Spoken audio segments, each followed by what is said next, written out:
we would never have cash around just to have cash. I mean, we would never think that we should have a cash position of X percent. And frankly, I think these asset allocation things that tacticians in Wall Street put out, about 60% stocks and 30%, we think that's total nonsense.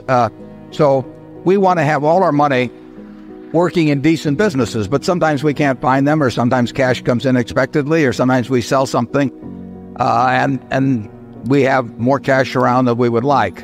And more cash around than we would like means that we have 10 or 15 cents around, because we want money employed, but we'll never just employ it. And you will find us quite unhappy over time if cash just keeps building up.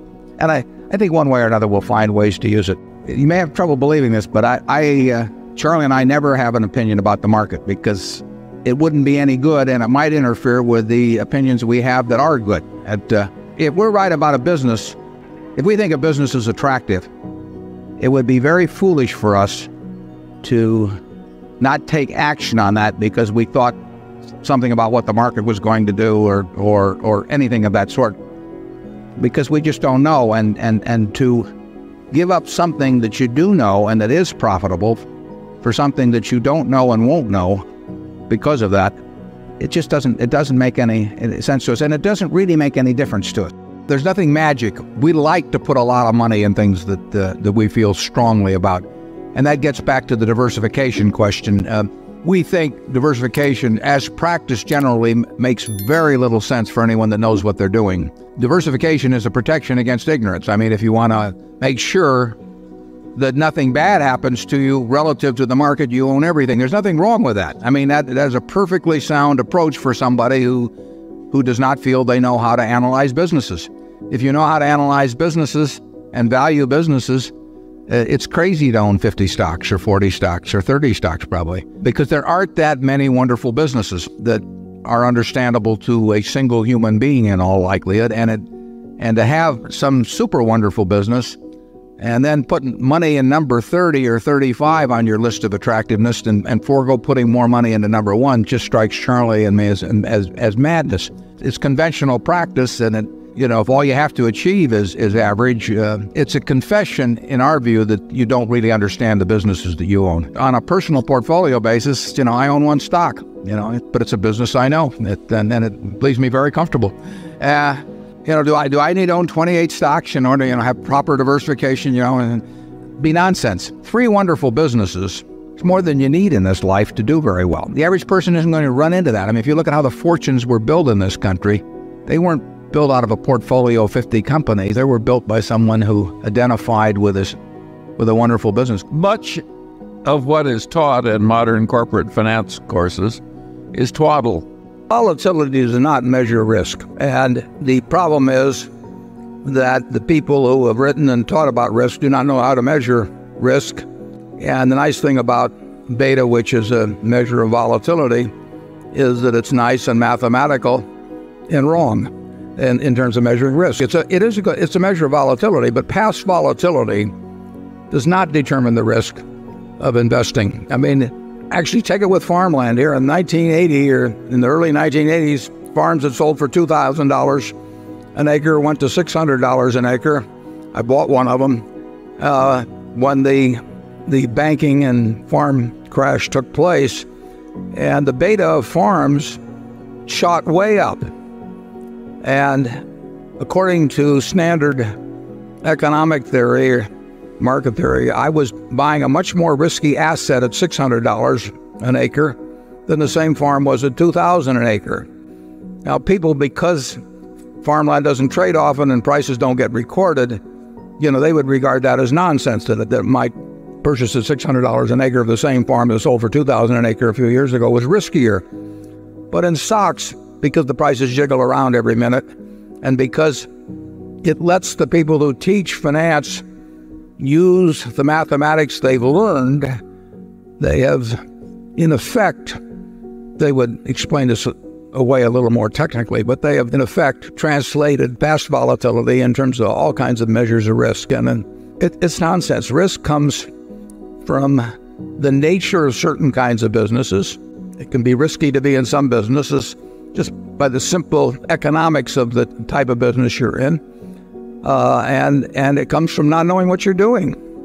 And that it is, if you understand the economics of the business in which you are engaged, and you know the people with whom you're doing business, and you know the price you pay and is sensible, you don't run any real risk. And I don't think Charlie and I, certainly at Berkshire, I don't think we've ever had a permanent loss in marketable securities that was, 1% maybe, 0.5% of net worth.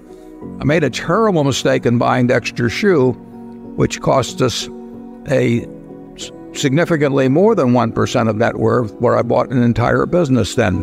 But I was wrong about the business. It had nothing to do with the volatility of shoe prices or leather or anything else. Just was wrong. But in terms of marketable securities, I cannot recall a case where we've lost. I mean, we've done a lot of things in securities that had a very high beta. We've done a lot of things in securities that had a low beta. It just, the whole development of volatility as a measure of risk, we've never found a way for it to be useful to us. Both corporate finance and investment management courses, as taught in the major universities, we would argue it's at least 50% twaddle. Yet these people have very high IQs. One of the reasons we've been able to do pretty well is that we early recognize that very smart people do very dumb things, and we tried to figure out why. And I also wanted to know who, so we could avoid them. It's a temperamental quality, not an intellectual quality. You don't need tons of IQ in this business. I mean, you have to have enough IQ to get from here to downtown Omaha, but you do not have to be able to play three-dimensional chess or be in the top leagues in terms of bridge playing or something of the sort. You need a stable personality. You need a temperament that neither derives great pleasure from being with the crowd or against the crowd. Because this is not a business where you take polls. It's a business where you think. And Ben Graham would say that you're not right or wrong because 1,000 people agree with you.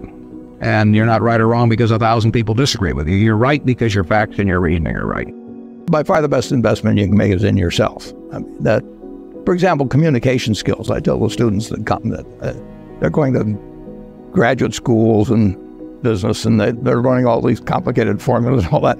If they just learn to communicate better, both in writing and in person, they increase their value at least 50%. If you can't communicate, somebody says, it's like winking at a girl in the dark. Nothing happens, basically. And you have to be able to get forth your ideas, and that's relatively easy. I did it myself with the Dale Carnegie course. Some people wish I'd taken a shorter course now in terms of my talking later on, but it's just hugely important. And if you invest in yourself, nobody can take it away from you. If I gave you a car, and it'd be the only car you get in the rest of your life, you'd take care of it like you can't believe it. Any scratch, you'd fix that moment. You'd read the owner's manual. You'd keep a garage and do all these things. And you get exactly one mind and one body in this world. And you can't start taking care of it when you're 50. By that time, you'll have rusted out if you haven't done anything. So you should really make sure that you just remember that you just got one mind and body to get through life with and to do the most with it. We think the best way to minimize risk is to think.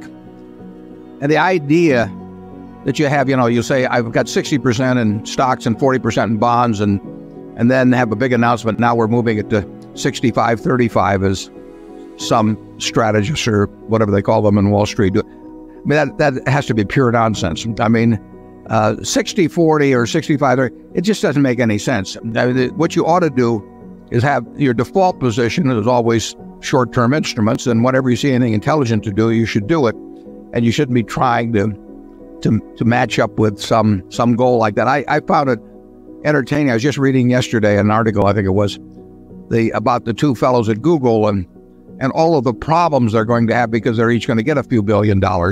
And I mean, I wanted to send a sympathy card. I almost went down a Hallmark store because this article went on. They've got this terrible problem and that terrible problem, and they're going to need lawyers and they're going to need financial lawyers. They don't need anybody. Those guys are smarter than the people that are coming to them, and they do not have a big problem. And they're very capable of thinking it through themselves. The people that have the problem are the people who want to sell their services to them and are going to have to convince them that they have a problem. But so much of what you see when you talk about asset allocation, It's just merchandising. It's a way to make you think that if you don't know how to determine whether it should be 60-40 or 65-35, that you need these people. You don't need them at all in investing. And most of the professionals that tell you that you're going to get in great trouble unless you listen to them and sign up for their services, they're good at selling. But it's one of my former brother-in-law that worked at the stockyards used to say, when the people would bring in cattle or something, and I'd say to them, how do you get the farmer to employ you to sell the Swift or Armor or Cudahy instead of the guy right next to you? I mean, it's a cow is a cow, and Armor's going to buy it the same way. And he gave me this disgusted look, and he said, Warren, it's not how you sell them, it's how you tell them. Well, there's a lot of that in Wall Street. Yeah, people have always had this craving to know the future. The king used to hire the magician or the forecaster, and he'd look in sheep guts or something for an answer as to how to handle the next war. And so there's always been a market for people who reported to know the future based on their expertise. And there's a lot of that still going on. It's just as crazy as when the king was hiring the forecaster who looked at the sheep guts. And people have an economic incentive to sell some nostrum. It can be sold over and over and over again. The really interesting figures are when you combine the underperformance of the market, say by the mutual fund industry, which is probably a couple of points per annum, that understates it. Now, if you take all of the investors in the mutual funds who are constantly whipsawing from one fund to another by a bunch of brokers who want commissions, now you take a subnormal performance and it goes down another 3 or 4 percentage points due to the shuffling of the mutual fund investments. So the poor guy in the general public is getting a terrible result from contacting the experts. And these guys are heading the scout troop and the community chest drive and are locally reputable people. I think it's disgusting. It's much better to make a living by being part of a system that delivers value to the people who are buying the product. But nobody refrains from creating gambling casinos or something on my theory. If it'll work to make money, we tend to do it in this country. Desire of people to gamble, and they gamble in stocks, incidentally, too. Day trading, I would say, very often came very close to gambling as defined. But people like to gamble. I mean, it's if the Super Bowl is on, or even, better yet, if a terribly boring football game is on, but you don't have anything to do, and you're sitting there with somebody else, you're probably going to enjoy the game more if you bet a few bucks on it one way or the other. The human propensity to gamble is huge. Now, when it was legalized only pretty much in Nevada, you had to go to some distance or break some laws to do any serious gambling. But as the states learned to, what a great source of revenue it was, they gradually made it easier and easier and easier for people to gamble. And believe me, the easier it's made, the more people will gamble. I mean, my children are here, and 40 years ago, I bought a slot machine and I put it up on our 3rd floor.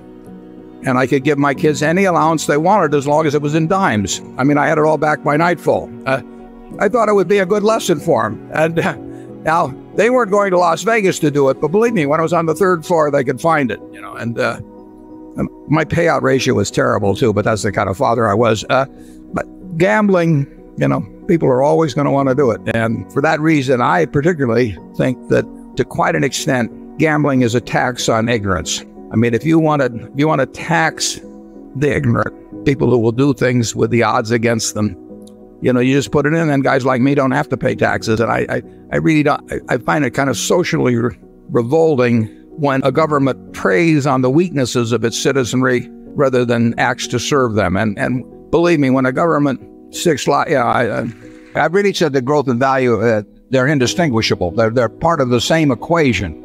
Or really, growth is part of the value equation. So our position is that there is no such thing as growth stocks or value stocks, the way Wall Street generally portrays them as being contrasting asset classes.